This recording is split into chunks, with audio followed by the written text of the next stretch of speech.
Hey, how's it going? It's Danny Zemer. I am back with Mostly Grounded Video 3. And for this video, I'm again pulling Reddit popular topics about bipolar disorder because that's what I'm talking about here is my own experience with bipolar disorder, 40 years living with it.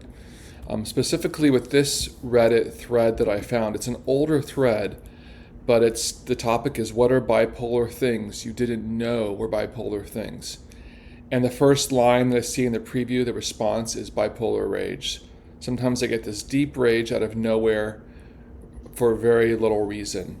And I want to talk about that specifically and also my experience with bipolar disorder, things that I did and didn't know about it and don't necessarily attribute to it, both medicated and unmedicated. So first of all, with the bipolar rage, I'll share with you that when I did haphazardly, erroneously quit taking my meds back during COVID as an experiment because things were going so well with missing doses and such, but I made the foolish decision to quit my psych meds, and I got really, really angry. My son at the time was, I don't know, 10, even younger actually, 7 or 8 years old.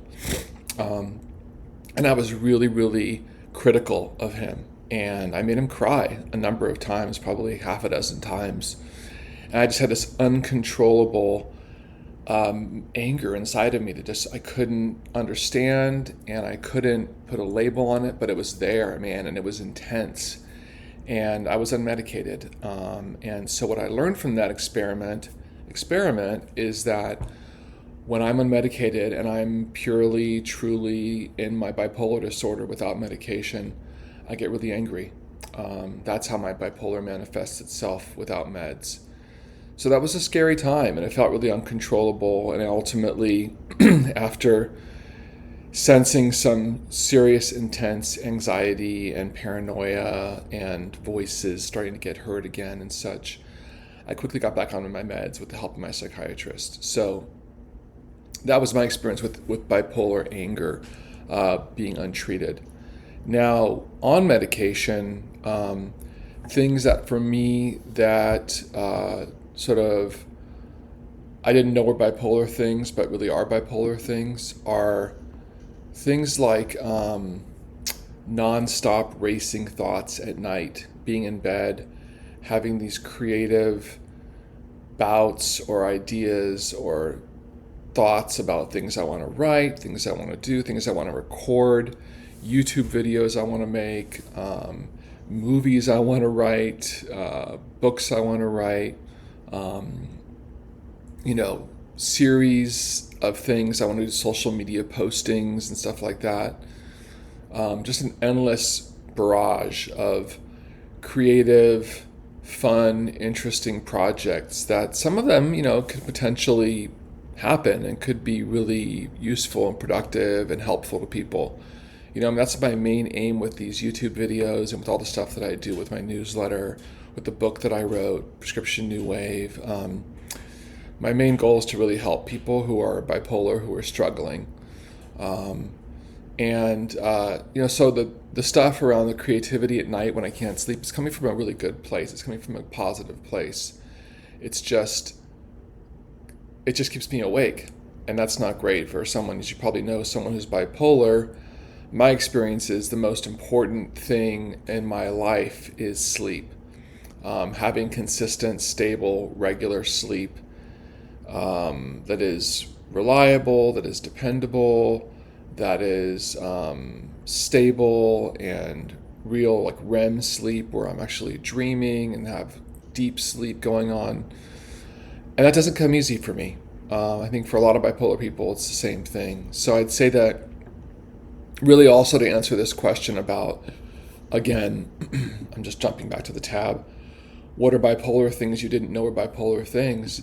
I would sort of tailgate into or move into the importance of sleep, the importance of regular, stable, consistent, solid, grounded sleep. So important, for me at least. And when I've spoken to other people that are bipolar, or like I belong to a bipolar group, on Facebook that's called High Functioning Bipolar. It's a great group. This woman, Kat, runs it, and she's amazing. She's a therapist.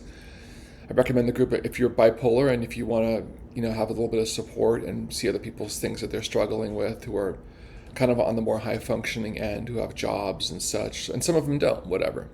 However you define high functioning. The group's been really helpful for me though. So I'd say getting enough sleep and the right kind of sleep is something that I didn't know was sort of a factor in being bipolar, and it's super important. Something else I didn't know was a bipolar thing, so to speak, is diet. I would say that eating healthy, man. Vegetables and fruits and good lean protein. I find that when I eat red meat, like I had a burger on Tuesday night, a couple nights ago, and I just felt sick and I felt a little bit depressed. I felt really heavy and just kind of gross. It felt like I was greasy from the greasy burger, if that makes sense. And just now I had a wrap for lunch, and it was chicken. It was chicken thigh, but I actually grilled some chicken thighs that I did a tandoori marinade last weekend. I had some leftovers, some grilled chicken. I chopped it up and made like a little chicken salad with some mayonnaise and some celery, and that felt really good. It felt clean. I feel energized. I feel positive and hopeful and optimistic. It's amazing to me how something like diet can really impact my mental health. And I'd say lastly, diet for me is a big one. It's become a big one in the last number of years. I don't want to go on too long on this video, but I'd say lastly, something that I didn't realize was a bipolar thing, that is a bipolar thing, is structure. And for me, what that looks like is having a job, having a full-time job. I work remotely a few days a week, which is great. But having that structure in my life where I have accountability, have responsibilities, have deadlines sometimes, which I don't love, but sometimes I have deadlines. And, the rest of my structure in my life, having a family and accountability to my family. I go grocery shopping. I do all the cooking. I do all the cleaning after I cook, and dishwasher emptying and whatnot. Things like that. Having a regular structure when I get up in the morning, and also when I go to sleep at night. I go to bed usually 10:30, 11 at the latest, usually. Sometimes I stay up later and I pay the price the next day with lack of sleep. So I think structure is super important for people that are bipolar. Having reliable, dependable, and consistent times where we do things and don't do things. Downtime where I'm relaxing, watching TV. But I also have the experience, like a lot of people that maybe watch this video, or some who don't, I don't know, but of having no structure and like watching TV for 6, 7, 8, 10, 12 hours. I've done that. And I get really, really depressed. The lack of structure, the lack of responsibility makes me feel lethargic and hopeless and empty and useless. And that leads to worse things in my depression pretty quickly, even with meds. So for me, structure is a big deal. That's a good, solid, I think, response to this topic. I hope that it's helpful for you, and I hope you enjoy the video. And I'll see you next week for Mostly Grounded video 4. Thanks. Have a great weekend.